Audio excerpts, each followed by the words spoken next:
धेरै पछि देख्न पाइएको छ तपाईँलाई आज फिल्म हेर्नुभयो होइन कस्तो लाग्यो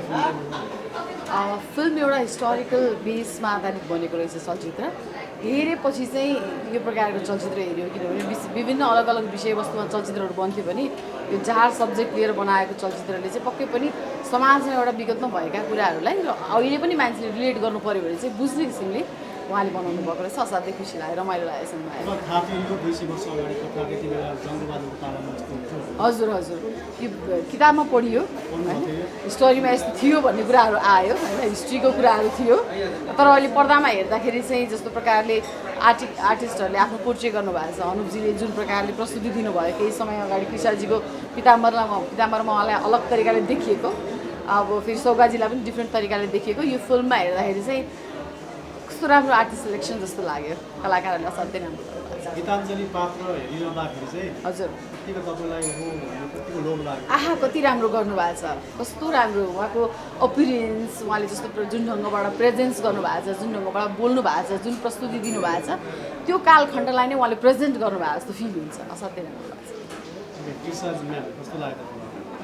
तपाईँ आज एक्टर डिरेक्टर भर्खरै पिताम्बर बनाउनु भएको होइन यस्तो फिल्म 200 वर्ष अगाडि फिल्म हेर्दा चाहिँ कस्तो हुँदो रहेछ कस्तो पाउनु फर्स्ट अफ अल त मेरो दुइटै एक्टरहरू मेरो होइन कि जस्तो लाग्यो मलाई होइन पिताम्बरमा दुवैजनाको के भन्छ बडी ल्याङ्ग्वेज फिजिकल्ली चेन्ज त्यो एपिरेन्स एकदम पावरफुल थियो नि त होइन सो दुवैजना सटल हामीले चाहिँ एक्सन मुभी बनाउँदा इन्ट्रोलाई एकदम ध्यान दिएर हुन्छौँ कि इन्ट्रो धुम धडाका बनाउनुपर्छ भनेर सो सौगातको पनि इन्ट्रो धुम धडाका थियो अनुपको पनि थियो यहाँ सटक स्वाट्ट आयो होइन आउँदाखेरि के लाग्यो भने मलाई सबभन्दा मन परेको त्यो एरामा पुर्याउनु सक्नु भएको छ डिरेक्टरले जुन चाहिँ एराको उहाँहरूले कथा उठाउनु भएको छ नि टेक्निकली एकदमै गाह्रो हुन्छ वायरहरू जताततै हुन्छ घरको स्ट्रक्चर चेन्ज भएको हुन्छ तर त्यही एरामा लगेर अडियन्सलाई चाहिँ हामी 200 वर्ष अगाडिकै स्टोरी हेर्दैछौँ भन्ने पुर्याउन सक्नु बहुत ठुलो खुबी हो अनि अर्को अघि उहाँलाई सोध्नुभयो गीताञ्जलीको होइन उहाँले मिनिमम डायलग बोलेको देखेँ मैले तर उहाँको आँखा अल द टाइम बोलिरहेको थियो होइन एकदमै राम्रो थियो बाँकी अनुपलाई यस्तो क्यारेक्टर पनि सक्दो रहेछ नि फर्स्ट टाइम लाइटिङको पार्ट पनि बेस्ट सिनेमेटोग्राफी राम्रो छ लाइटिङ राम्रो छ डिरेक्टरले आफ्नो एरा क्रिएट गर्नुभएको छ ओभरअल जाड भन्ने नयाँ कुरा चाहिँ होइन है फेरि हाम्रो अहिले आइरहेको मुभीहरू अहिले चाहिँ हाम्रो कथा भन्नुपर्छ भन्ने टाइममा चाहिँ जाड one of the best movie हुनसक्छ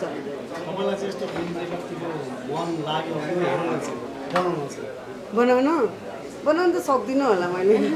बनाउनु त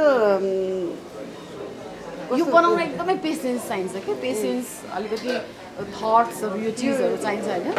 अनि त्यसले गर्दा जसले सबले रिलेट गर्नुहुन्छ जसले राम्ररी पोर्ट्रे गर्न सक्नुहुन्छ यस्तो सब्जेक्टहरू उहाँहरूले नै गर्नुपर्छ किनभने हामीले गर्दा फेरि हामीले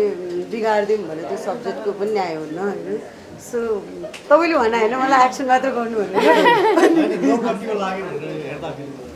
हेर्दा त रमाइलो छ नि हेर्नलाई त एकदमै मजा छ तर काम गर्न त गाह्रै हुन्छ नि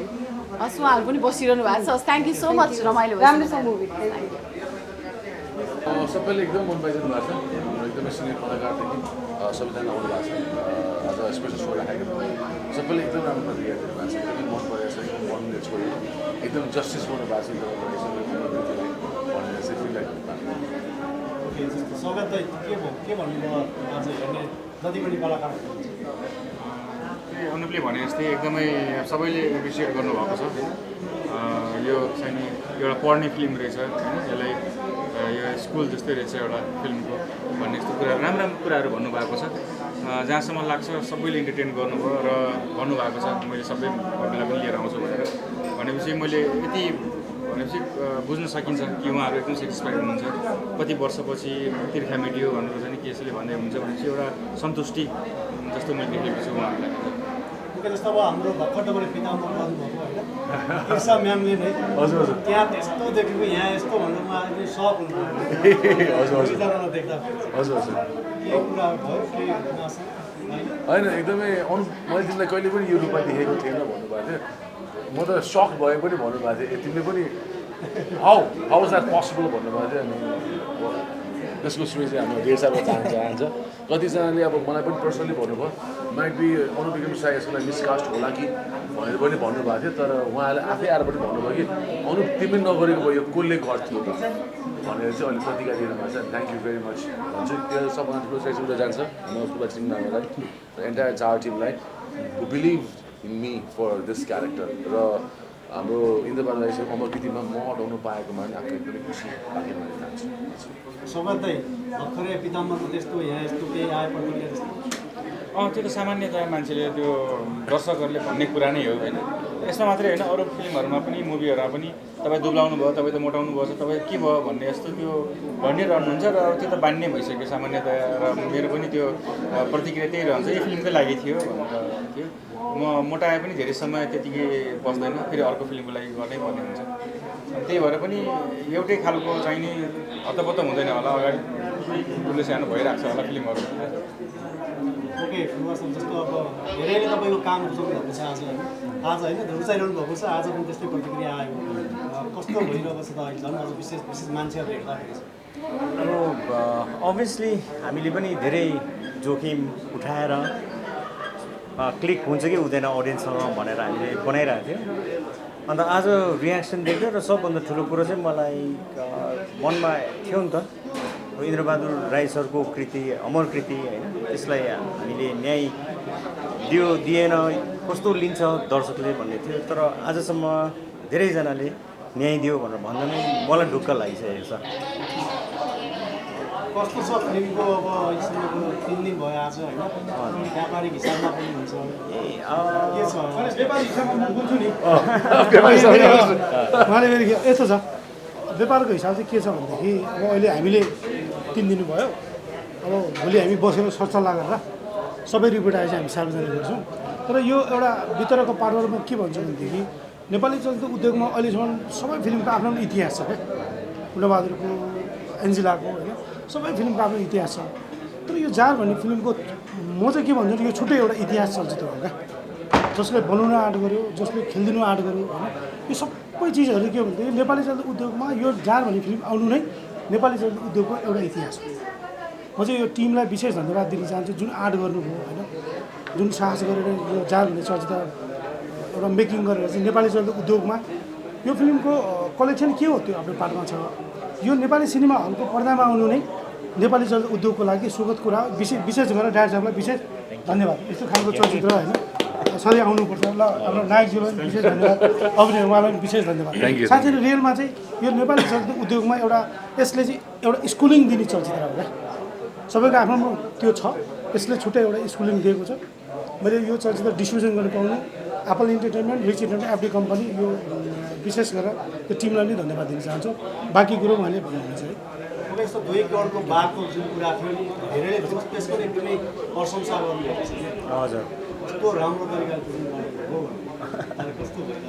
हो हरेकपल्ट हामीले हेर्दा पनि दर्शकसँग हेर्दाखेरि जुन प्रकारले मैले रचेको थिएँ स्क्रिप्टमा यो गर्दाखेरि चाहिँ रियाक्सन यस्तो आउनुपर्ने भन्ने त्यो एकदमै हुबहु मैले पाइ नै रहेको छु र त्यसमा नै म आफूलाई एकदमै सफल मानिरहेको छु र आउँदो भविष्यमा अझै धेरै कुरो पनि आँट्नेछौँ र यसले चाहिँ अब अझै बढी हौसला दिने भयो त्यही भन्न चाहन्छु ओके अन्तिममा जस्तो अब अमर दाई र सौगात दुवैजना पिताम्बरमा तपाईँहरू बडी सडी होइन ढाका भएको एक्सन गर्नुभएको यहाँ यस्तो पिताम्बरमा पनि रुचाउनु भयो दर्शकहरूले एकदमै मन पराउनु भयो दुवैजनालाई यहाँ पनि रुचाउनु भएको छ अब चाहिँ के छ अमर दाईलाई के चाहिँ गर्ने कस्तो फिल्म गर्ने अब अलरेडी खुलासा गरिदिइहाल्यो स्क्रिप्टहरू भइरहेको छ म के अब 2 महिनामा फ्लोरमा जान्छु अहिले चाहिँ अब यही जारमै अलिकति व्यस्त भएको कारणले चाहिँ प्रिपेरेसन छ सौगात दाई र मेरो एउटा फिल्म सँगै छौँ फेरि हामी जोडिएका छौँ र उहाँको पनि अर्को फिल्म हुँदैछ चाँडै नै सो यस प्रिपेरेसन भइरहेछ दुईवटा फिल्ममध्ये कुन टाइपको फिल्म तपाईँलाई अझै बढी गर्न मन लागेको दुईवटा रिसेन्टली रिलिज भयो दुईटै मलाई अब त्यो मजा कुनमा आयो त एक्सनमा आयो मजा भन्दा नि गाह्रो चाहिँ मलाई यस्तोमा भयो किनभने आफूले जुन होमवर्क गर्नुपर्छ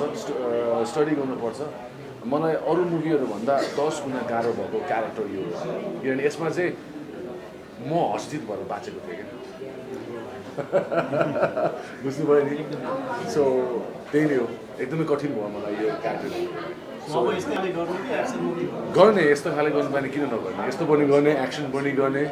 हामी कलाकारले यो गर्छु त्यो गर्छु भन्दा पनि सबै क्यारेक्टर्सहरू गर्ने कोसिस गर्ने स्वागत कुन मजा आयो त किन दुइटै भर्खर रिलिज भएको भएर उता एक्सनमा तपाईँले यत्रो मेहनत गर्नुहुँदैछ यता फेरि अर्को मेहनत गर्नुहुन्छ कुन चाहिँ मजा आयो अब दुवैको फरक स्वाद हुन्छ मैले होइन पहिला पनि भनिसकेपछि यो यस्तो फिल्महरूको फरक फरक स्वाद आफ्नै स्वाद हुन्छ अब यो त अझ पनि स्पेसल किन छ भने यो त धेरै अगाडिदेखि होइन 26-27 वर्ष अगाडिदेखि मैले कुनै दिन होइन मैले पाएँ भने यसमा गर्नुपर्छ भनेर साँचेर राखेको त्यो एउटा होइन त्यो चिज थियो त्यो भएर पनि यो अझ इम्पोर्टेन्ट र यो अब इन्द्रबहादुर राई सरज्यू मेरो one of the best writer होइन उहाँको लागि पनि उहाँको फिल्ममा खेल्न पाउनु उहाँको कृतिमाथि त्यो पनि मेरो लागि एउटा ठुलो भनौँ न एउटा कोसिस थियो धेरै वर्षदेखि होइन तर अब पूर्वाजीले त्यो सबै चाहिँ सोच एउटै मिल्न गयो उहाँले मलाई भन्नुभयो थ्याङ्क यू सो मच भन्न चाहन्छु उहाँलाई र त्यो चाहिँ हुन गयो यसकारण यसको आफ्नै आफ्नै स्वाद हुन्छ होइन अब यस्ता फिल्महरू धेरै बन्दैनन् होइन यो जार जस्तो फिल्महरू अब बनिराख्ने होइनन् कृतिमाथि बनाउनु एउटा धेरै वर्षपछि कसले बनाउँछन् होइन त्यो चाहिँ यो चाहिँ नि अब त्यही भन्छु फरक फरक स्वाद हुन्छ यसको आफ्नै छ एउटा स्वागत होइन जस्तो तपाईँ अब एउटा फिल्ममा ज्यान बनाउनुहुन्छ फेरि एकदमै गर्नुहुन्छ फेरि अर्को फिल्ममा दुर्गाउनु पर्ने बित्तिकै दुर्गाउनु पर्ने हुन्छ फेरि अर्को फिल्म त्यस्तै कसरी गर्नुहुन्छ दाइ अब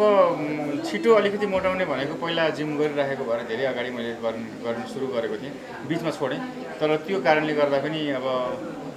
मसल मेमोरी भन्छ होइन त्यो छिटो म हुन सक्छु र दुब्लाउन चाहिँ नि अब अर्को उपाय छैन रनिङ गर्ने अलिकति खानामा विचार गर्ने त्यही नै हो त्यही भएर म धेरै मोटाउन पनि चाहन्न धेरै दुब्लाउन पनि चाहन्न फिट बिचमा बसिरहेको हुन्छु ताकि दुवैतिर म गर्न सकौँ okay okay thank you so much thank you